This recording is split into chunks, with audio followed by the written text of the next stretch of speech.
A Chinese farmer's first time in America, and he was humiliated by 3 sheriffs. I wouldn't do that again if I were you.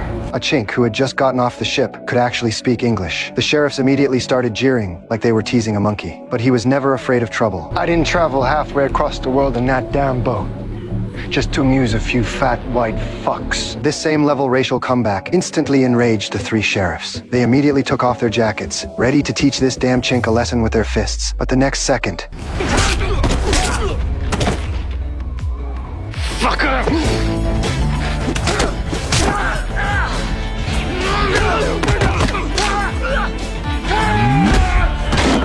My name is Ashan. This is my first day arriving in San Francisco, but my purpose is not to search for gold. It is to find my sister. But what I didn't know was that making this move would completely change my fate. Because my fighting skills were noticed by Wang Zhou nearby. He is the know-it-all of Chinatown, specializing in moving between powerful white elites and the Chinese community. He saw my value because being able to fight is the hardest currency in Chinatown. Soon I was brought before Hop Wei Tong, the biggest power in Chinatown. Wang Zhou boasted about my strength to them. Taking on 3 people alone was absolutely not a problem.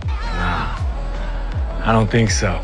I'm guessing they don't pay you to do the thinking. It was exactly because of my arrogant words that I immediately gained Xiao Zun's appreciation. He instantly threw a stack of cash to Wang Zhou. Only then did I realize that I had been sold to the gang by him, but I didn't care. After all, with the gang's identity, the efficiency of finding my sister would only be higher that night. Xiao Zun took me to a restaurant for some fun. After the landlady found out, she immediately called in a line of girls for us to choose from. But right now, I had no mind for that. Is this all of them?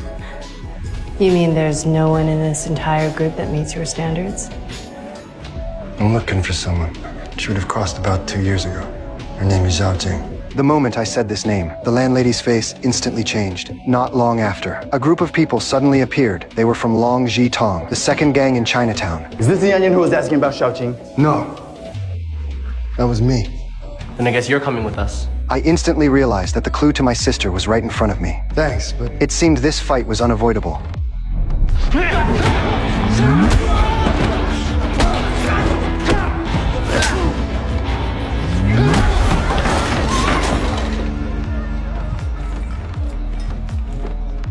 Xiao Zun and I exchanged a glance. This was also the first time he had seen my fighting skills. And the people from Long Ji Tong became furious from embarrassment and all pulled out their axes. They thought they had strength in numbers, until I fought 10 of them alone.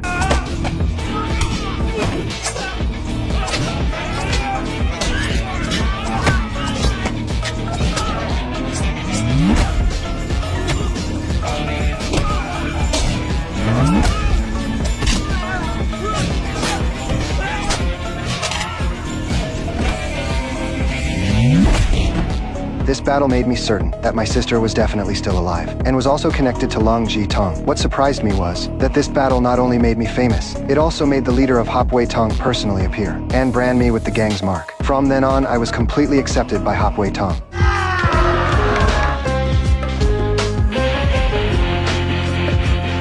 He walked through Chinatown wearing a suit, and pedestrians stepped aside when they saw me. But I never forgot my purpose for coming to America. While Xiao Zun was collecting protection money, I secretly came to Long Ji Tong's territory. What the fuck, man? Heading in this direction is Long Ji territory. You stay out. You get me? Yeah. Okay. Now that I finally had clues about my sister, how could I give up so easily? That night, heavy rain fell from the sky, and everywhere in Chinatown people were fighting in underground boxing matches, while I came alone to Long Ji Tong's territory. I'm looking for Zhao Jing! The person receiving me was called Li Yang, the #1 fighter of Long Ji Tong. Who is Xiaojing to you? Who is she to you? Why are you looking for her? I'll tell her when I see her. That's not going to happen. You know, I could have diced these slow as shit onions on my way in. Might not be so polite on my way out. With just a few words from me, the atmosphere instantly became filled with tension, and I could feel that my younger sister's status in Long Ji Tong was definitely not simple. In order to see my sister, the #1 fighter and I began a friendly sparring match. Obviously, Li Yang was testing my moves, and I, who had just arrived in America, was full of impatience and arrogance. This could increase my courage to charge forward without fear, until every one of my attacks felt like kicking an iron plate.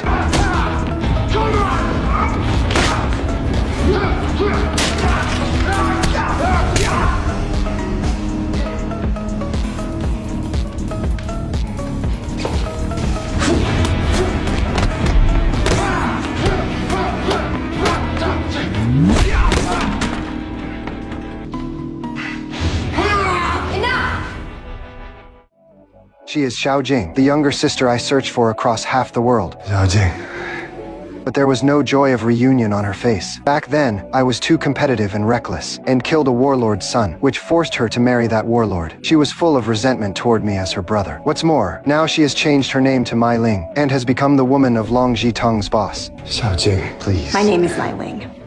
Xiao Jing was a stupid farm girl who died in Sun Yang's bed.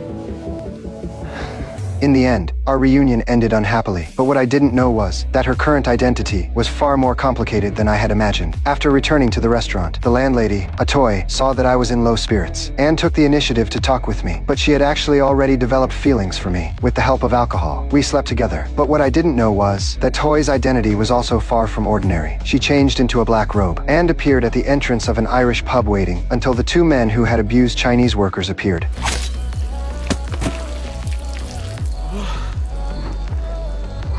What the fuck?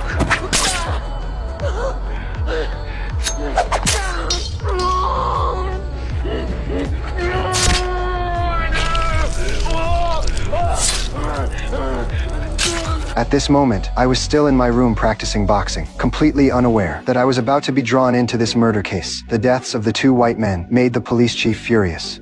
Bring me my goddamn murderers. Dead or alive.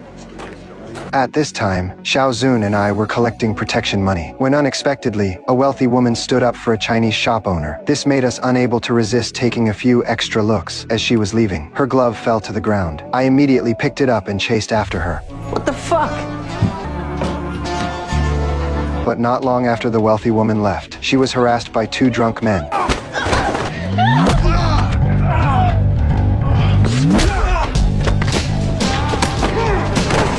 A young patrol officer came over to break up the dispute, but was knocked down with a single punch. I thought it was going to be a perfect damsel in distress rescue, until I was knocked unconscious by a strike from a police baton.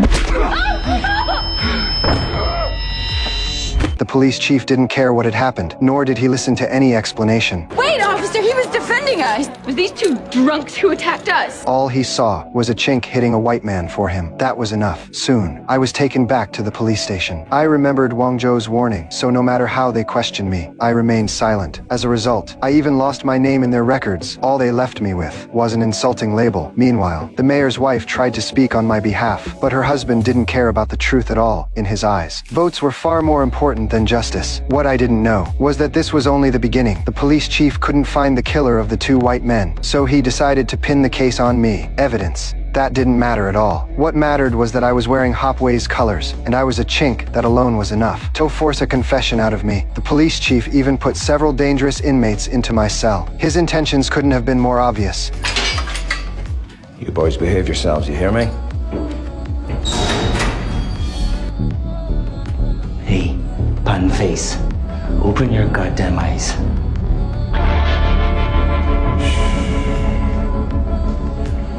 Fuck you. Although the days of imprisonment were making my body weaker and weaker, the anger in my heart was growing stronger and stronger.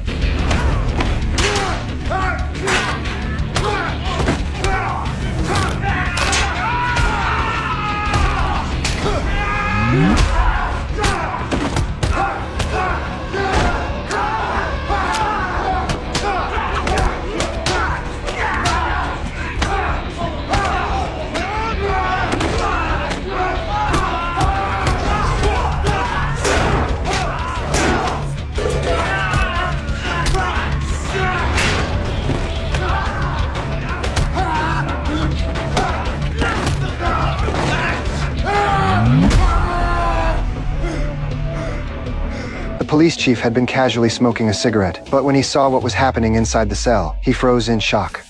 Is it safe for me to come in there and drag those guys out? I can't make any promises. I knew it wouldn't change anything. I was still the lamb waiting to be slaughtered. What I didn't know was that someone had quietly solved the problem for me. Two white laborers were leisurely having dinner with their families until the door was kicked open.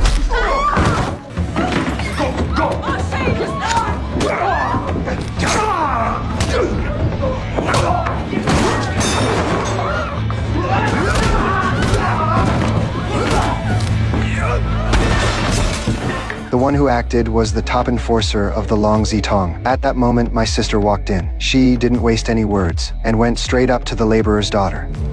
You will not testify. The hell I want? And in return, we'll leave your family alive. You get away from her. It would be a lot of work, I imagine.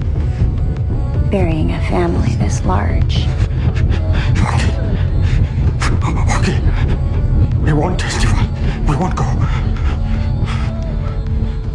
The next day, because a key witness was absent, the judge stripped their right to testify on the spot for contempt of court. The white men screamed in protest, while the corner of my mouth couldn't help but lift. The most ironic part was, the mayor appeared in front of the media. He began to describe everything his wife had suffered, while also making sure to gain voter support. Afterwards, Wang Zhou picked me up from the police station. When I found out that the one who acted wasn't from Hop Wei Tong, I guessed it was my sister who had saved me. Later, Xiao Zun threw me a release party. Just then, the head of Hop Wei Tong walked in. Everyone thought he had come to make a toast.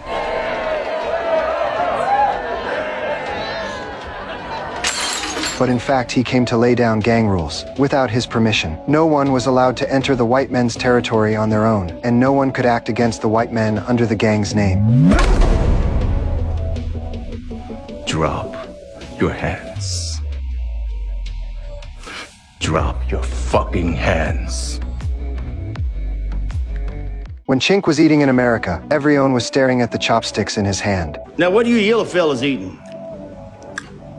Moleko.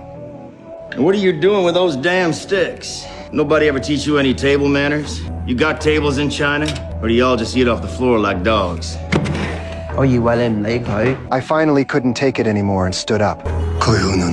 The drunk white man still hadn't realized it. As he walked toward me, everyone in the saloon suddenly fell silent, but he just kept shouting and causing a scene. Just then, the priest stepped in to mediate, and even offered to buy the drunk a drink. The drunk got what he wanted, and took the opportunity to back down, but he didn't realize that the priest had just saved his life. But just as Xiao Zun went to the bar to get a drink. Don't stand next to me, you fucking worm. Xiao Zun's temper was far worse than mine, but the drunk pulled out a gun. He thought a gun could solve everything. What he didn't expect was... Just a few days earlier, I had earned the approval of the leader of Huey Hall and became a core member of the organization. Xiao Zun and I were ordered to travel to the west and transport a coffin back. It was said that inside was the body of a friend of the leader. On the way back, a white woman looked at us with disgust. When we agreed to take the later coach, no one said anything about riding with Chinamen. Aren't there laws against this? It's a well-known fact that they carry diseases, for God's sake. Keep your voice down, dear. It's not like they can understand me. I didn't argue with her. I just pretended not to understand English. I mean, God, the smell alone.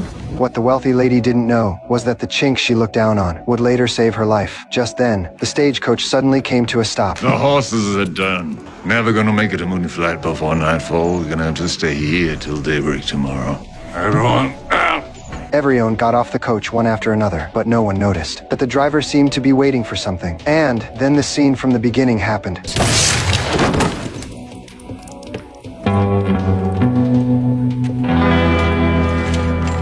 Clearly, this group of bandits were the people the driver had been waiting for. But what I didn't expect was that their real objective was to steal our coffin. What do you want a corpse for? Let them keep it. Things started to get complicated. Coffin outside. Now. Fuck your mother.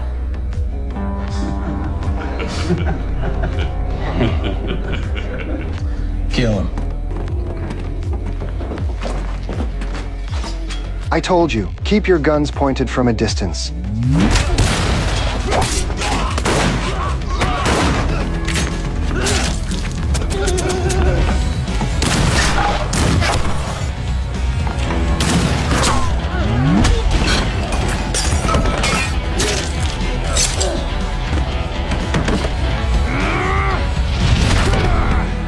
Unfortunately, the bandit leader took advantage of the chaos and ran.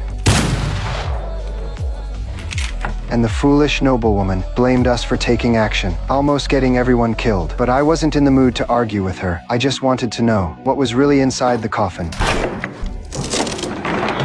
When we pried it open, nothing seemed unusual, until I cut open the body's abdomen.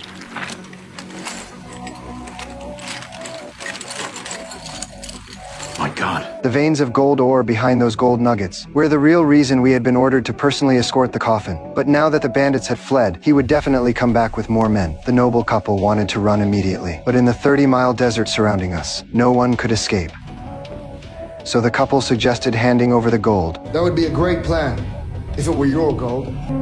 But it's not. So it isn't. You speak English. Just as we were about to leave with the coffin, the hotel owner raised his gun. If you were a real man, you'd stay and fight. Put down the gun. You think he can pull that trigger before I pull mine? The owner knew he couldn't beat us, but he had lived here for decades, and no matter what, he had to protect his loved one. In the end, we decided to stay and defend ourselves together against the approaching bandits. The bandits arrived as expected, but in front of them, there was only me. You, the welcoming committee. The bandits pointed their guns at my head, demanding I reveal the whereabouts of the gold, but it seemed they had forgotten what I had said. If you leave now, I won't kill you.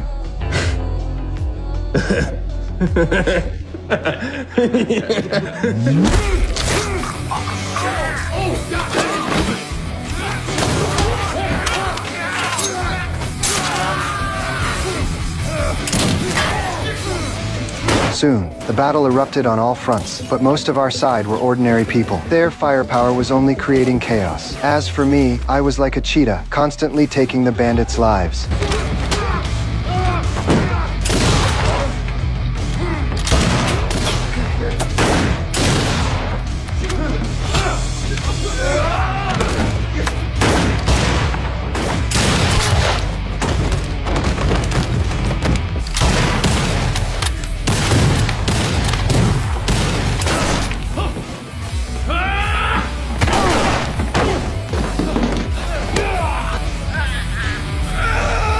Just as Xiaozun was about to be in danger, an Indian girl saved him. As I snapped the last man's neck, everyone finally breathed a sigh of relief.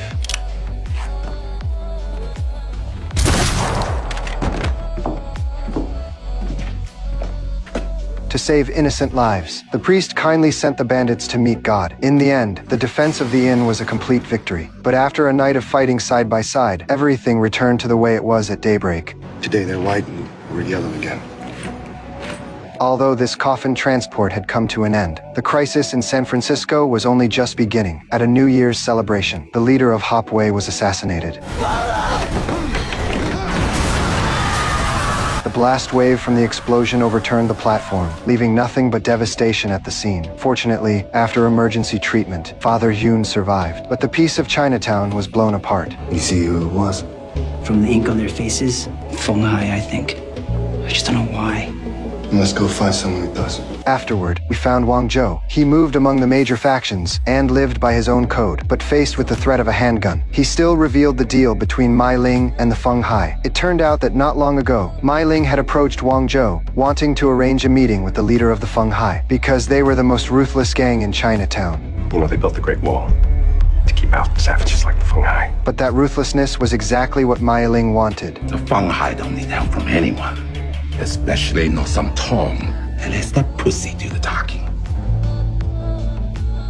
You know, I had a feeling that you might feel this way.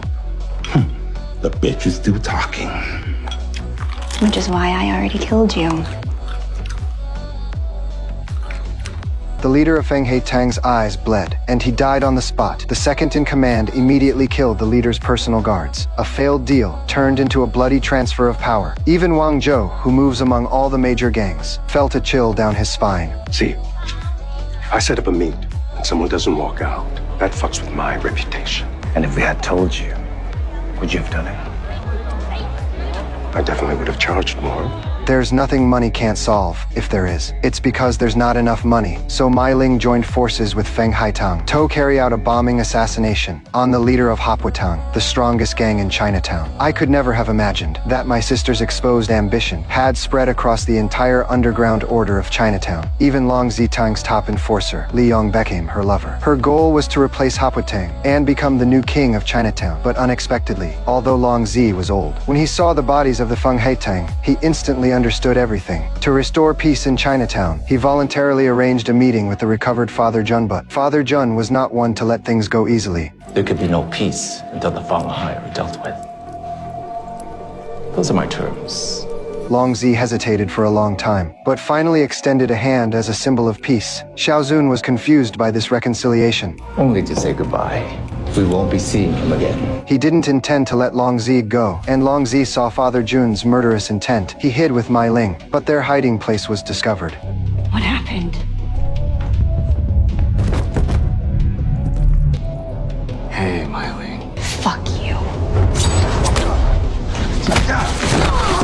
Assam! Father Jun sent news through Boro, but unexpectedly, Xiao Zun told it to me. Bolo's already on his way to dicing his bitch wife. I froze on the spot. My appearance caught him off guard. What the fuck are you doing? But it doesn't matter anymore, because the moment I came here, I had already betrayed Hopwatang.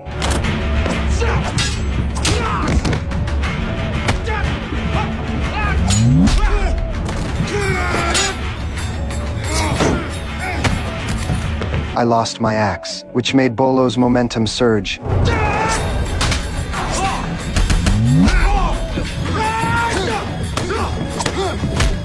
Every single attack was hell-bent on splitting me in two.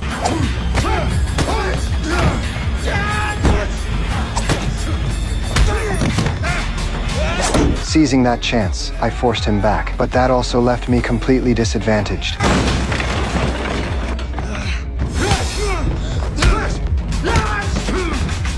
Every kick Bolo threw made me stagger backward, but soon my chance came.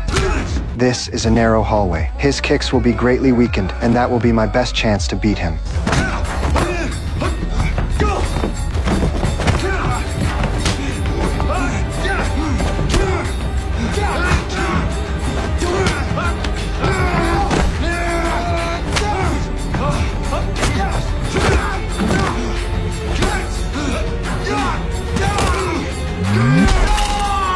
After crippling one of his arms, I was ready to stop. After all, he and I are from the same gang. But soon something unexpected happened. It was Mai Ling waking up from her coma. The look in her eyes now felt unfamiliar to me. My once gentle, timid little sister could now pick up a weapon and kill a threat without hesitation. Xiaojing. We need to get out of here. Now I'm caught in a dilemma, and I haven't realized yet that I'm being used by my own sister. When Mai Ling coaxed Long Ji to sleep, she thoughtfully tucked him in and picked up the long blade. So, they've managed to kill me after all. I'm glad it's you. Close your eyes. Just yesterday, Mei Ling used my hands to kill Bolo and hang his body on the Long Zitang's territory. When Father Jun found out, he was furious. According to his expectations, no one from Long Zitang should have been able to stop Bolo. He stared at his body, my eyes complicated. Okay, they want a war. Let's give them one. Only now did I realize I had been used by my sister at this moment. After Mei Ling killed Long Ziqi, she successfully took the position of Long Zitang's leader. And the first thing she did was to prove herself. The best way to do that was by fighting.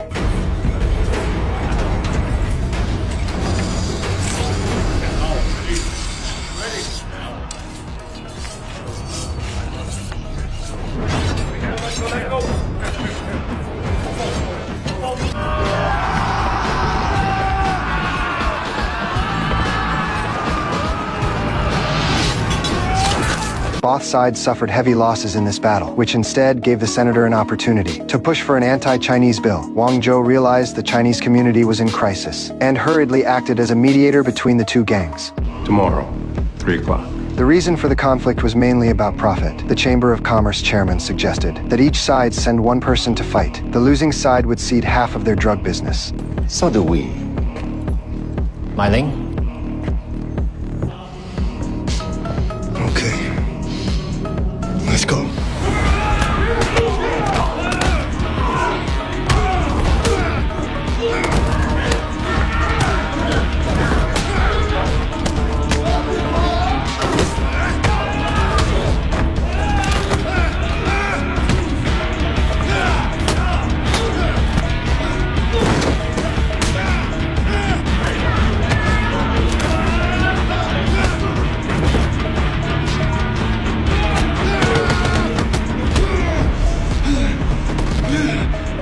And Father John decided that I would fight. Assam will be our champion against Alongzi.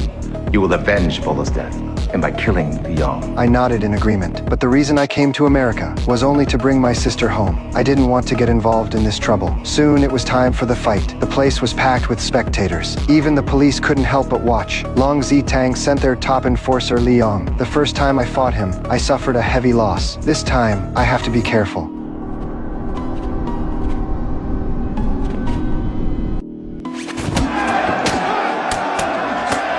This is the underground fight arena in Chinatown. Whoever takes off the other person's belt wins. And the prize is half of the losing gang's drug business.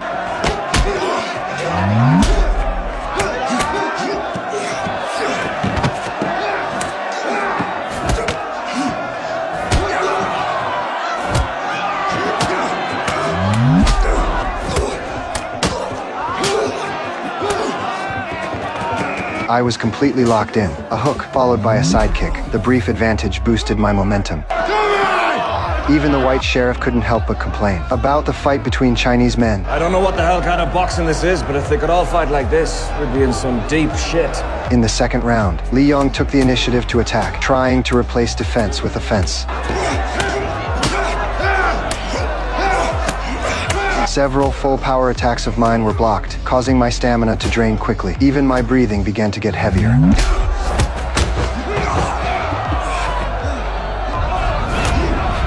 In the third round, I started focusing on defense, and soon used his takedown attempt to successfully get on top of him.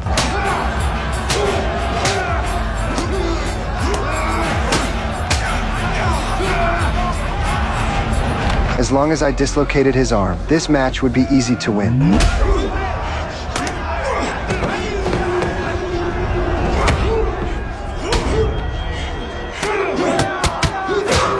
At this critical moment, the leaders of both gangs secretly clenched their fists. A straight punch landed directly on his liver. Li Yong now was almost unable to fight back.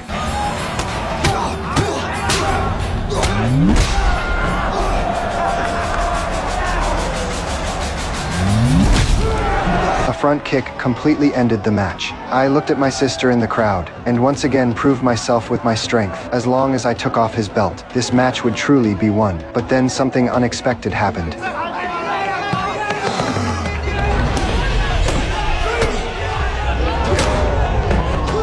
In every boxing match, both sides hold their breath and grit it out, but now I was caught completely off guard, and that breath unconsciously slipped away. Instead, Li Yong exploded in the face of defeat.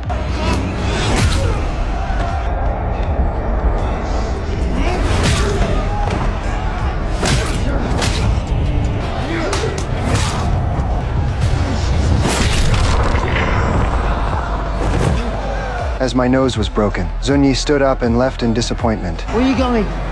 He's finished. No, he's not. He'll get up. Come on, stop! Get up! Honestly, this result doesn't shock me in the slightest.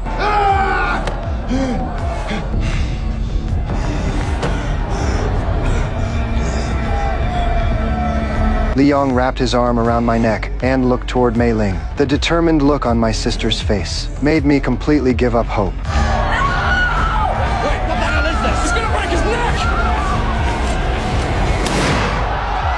Li Yong didn't really want to kill me. He just had to win for the woman he loved. Although I was saved by the police captain's gunshot, I had already been abandoned by the whole world. After losing the fight, Wei Tong would lose part of its drug business. Father Jun was furious, but he still decided to keep his promise. He believed that Mai Ling, as a woman, would definitely fail in the drug business. What about Assam?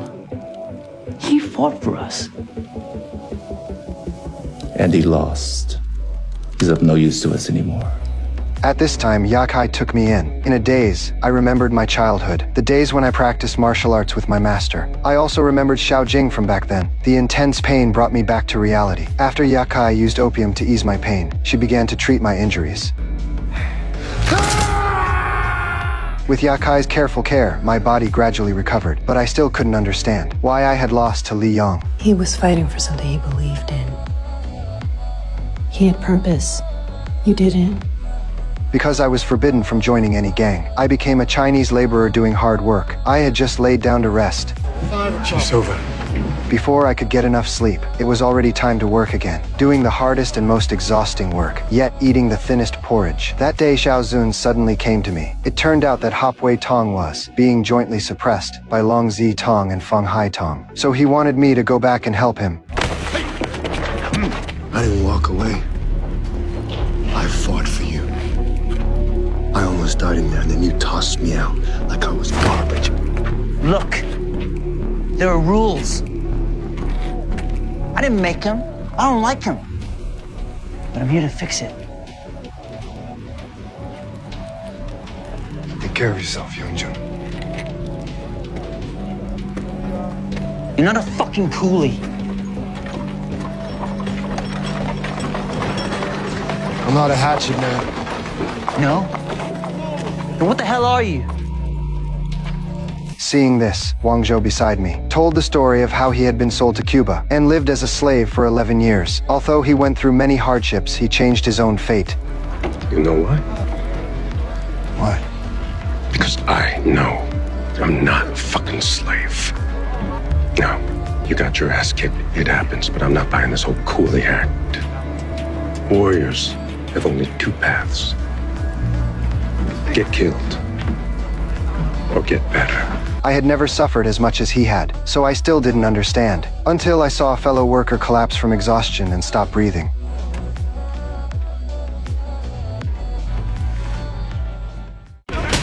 Whenever the Irish lost their jobs, they took revenge on everyone who still had one.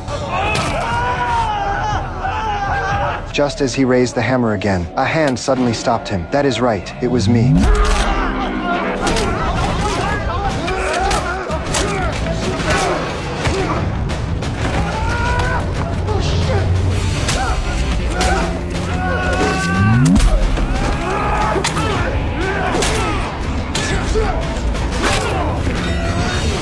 The death of the Chinese laborer that day made me understand the story Wang Zhou had told. It also made me think about what I should be fighting for.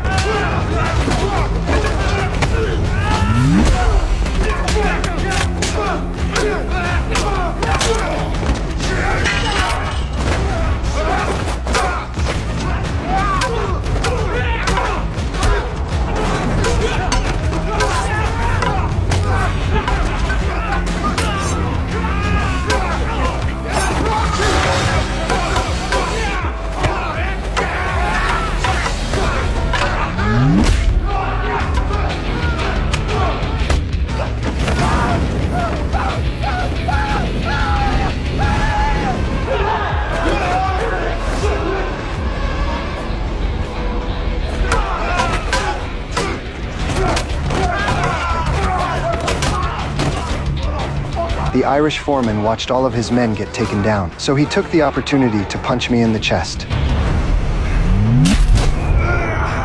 Although it was our first time meeting, I could tell at a glance that this guy was not simple. I know you.